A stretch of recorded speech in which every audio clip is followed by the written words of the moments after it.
in that battle earlier on in the World Cup. Paul Dennett is on the show right now. Paul, how are you? You well, mate? Yeah, going great, Adam. How are you? Yeah, I thought you'd be going great today, mate. I thought you'd have a little bit of a skip in your step.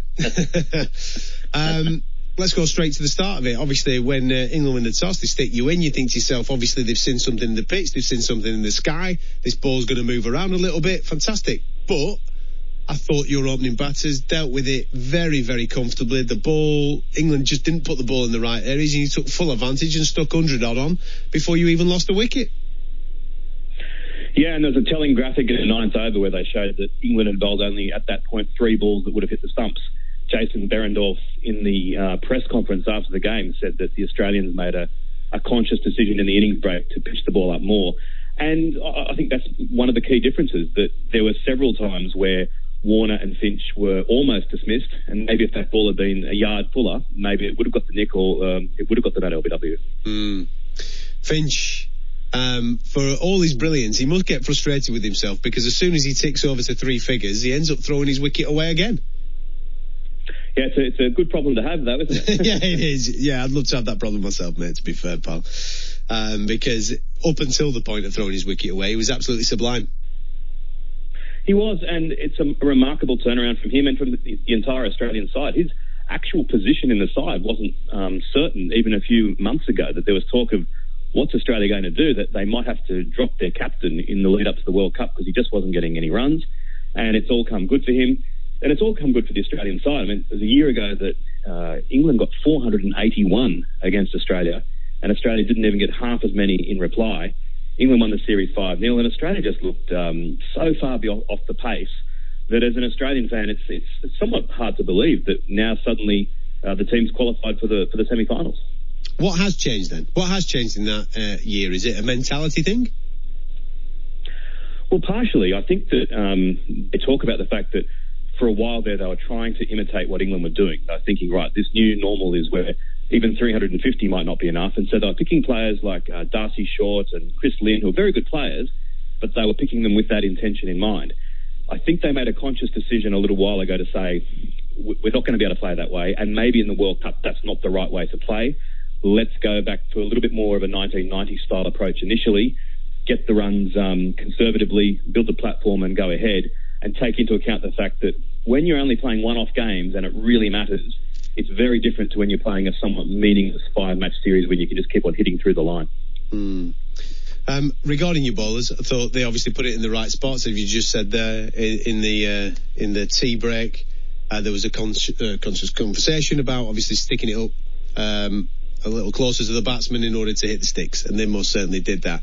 One man that sticks out for me every single time I watch Australia play is Mitchell Starc. Not just because I think he's good, but the types of wickets he gets, the guys that he gets out, that's important. And he actually ripped the heart of the England team out today. I know that other people contributed well, but Stark's contribution of getting out the likes of Root and Morgan, and I think he got Stokes as well, those types of characters, they're big players for England, the guys that can take the game away. And it's important. If Mitchell Starc's firing, Australia have a really good chance of winning this World Cup.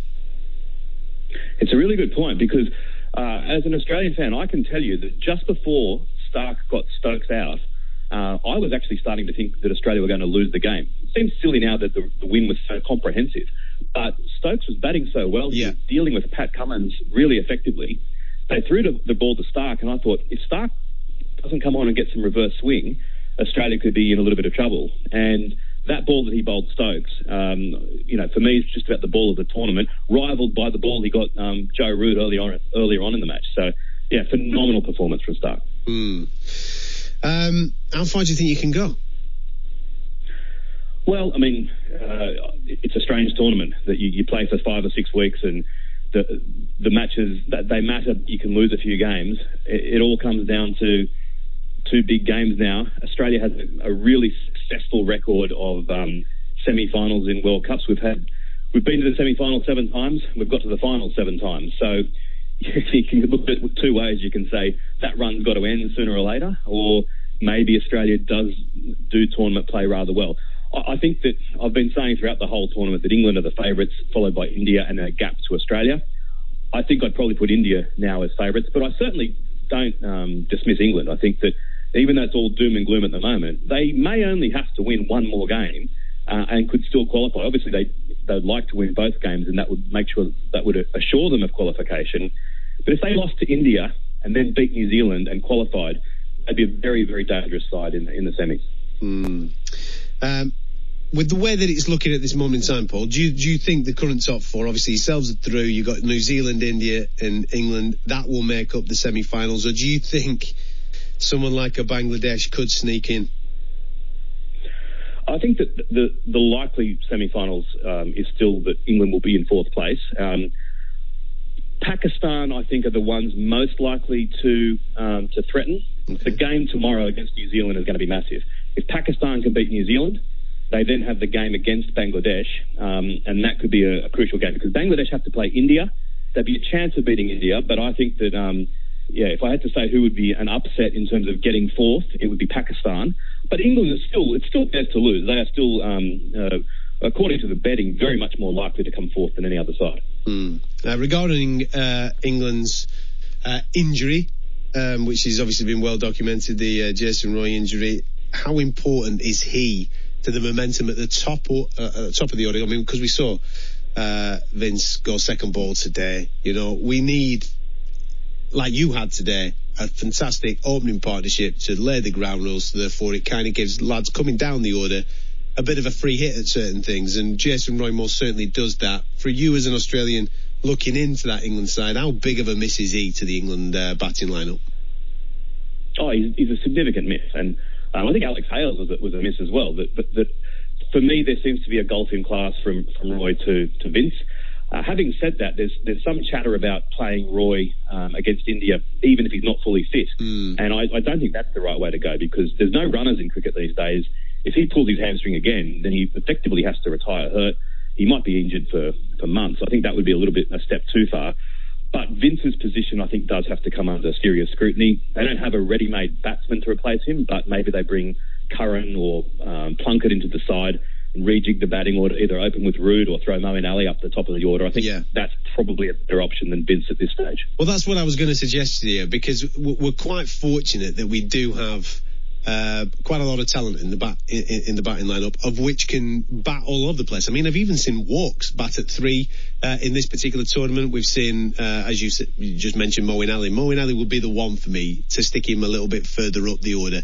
I think he's wasted further down. Don't get me wrong, coming in and getting the odd 20 and the odd 30 when we most need it, fantastic. But I think because Vince isn't firing, I just think maybe a little bit of a shake-up in these next 2 games, and Moeen Ali would be the one that I would stick further up the order.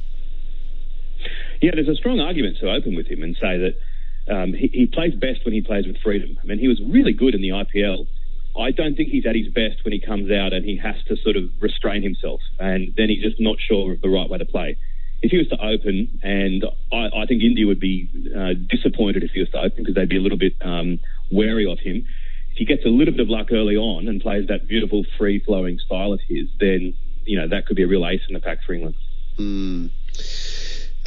Thank you very much for your time, Paul. Much appreciated. Obviously, disappointment for England today, no question about that. But